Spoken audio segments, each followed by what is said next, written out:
Ganeshwar, let me begin the discussion with you. Do you think what we heard from the Supreme Court today was in fact the right way to go? Because as far as the ownership claim is concerned, that's a larger battle and possibly couldn't have been contained or understood in such a little time. So a status quo to be maintained, what it was will continue, and if you have problems, you can approach the High Court after this period of 2 days. There are two questions. One is a larger question of ownership. Please remember, every Maidan in India belongs to India. They might be held by various communities, but every Maidan should be a Maidan for harmony, pluralism, celebration of diversity. If tomorrow, I know I am proud to belong to a tradition where we celebrate our Hindu festival with the Muslim brothers, and Muslim brothers, most festival are being celebrated by us in Sabarimala. So such kind of pluralism should be the right tone to go ahead. Second point, please remember, Ganesh Chaturthi is a much larger festival than a religious festival alone. It has a great cultural legacy. You know, it was a channel of anger against the British government, and Balagangadhar Tilak, the great leader, channelized Ganesh festival as a nation-building festival. So it is a much larger connotation rather than a mere ritual or a religious festival. Ganesh festival has a cultural, nationalistic subtext and a context. Third, our Muslim brothers of various communities participate in Ganesh festival, showing solidarity, just like we participate in many of their festivals.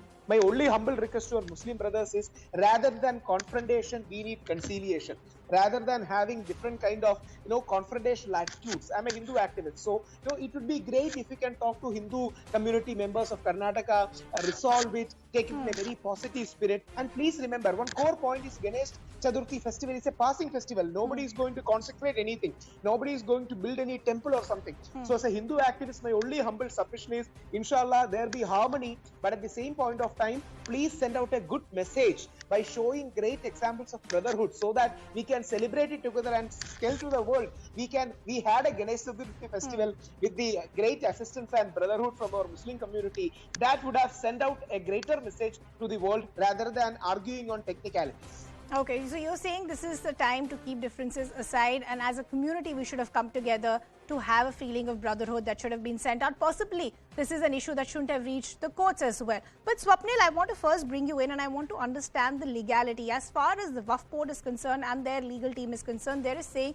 there is no real dispute here. This is our property, this is our land, so there is no conversation as far as any other festivities are concerned. As far as the BBMP is concerned, they're saying this is public land, so this can be open with permission for various activities. As per the law, is there a dispute? Well, obviously there is a dispute, because that's forming part of the pleadings, and the court, after hearing both the sides, decided that it should be shunted back to the high courts where the people can go ahead and litigate their grievances. If the title doesn't seem to be in dispute, because in terms of ownership of the land, it's there in the name of the Waqf. But if there is an argument and BBMP is able to show that this belongs to the state, as there was some sort of a conciliatory gesture 15 years ago between them, that yes, religious activities of any nature should be allowed, and if there was some sort of a concession, then there is some strong argument to the effect that it does not belong to anybody in particular, and it does not stand in the name of anybody in particular. If BBMP is able to prove that, then it belongs to the state, and once it belongs to the state being law and order being the subject of the state can decide eventually what sort of activities should take place on which ground. Now, this forms the substratum of the legal case. Then you have the Places of Worship Act, then you have Article 25 of the Constitution. All of those things come into play. Obviously, any High Court, once it's seized of this matter, will have to marry all these issues together and at the end of the day come out with a conclusion one way or the other.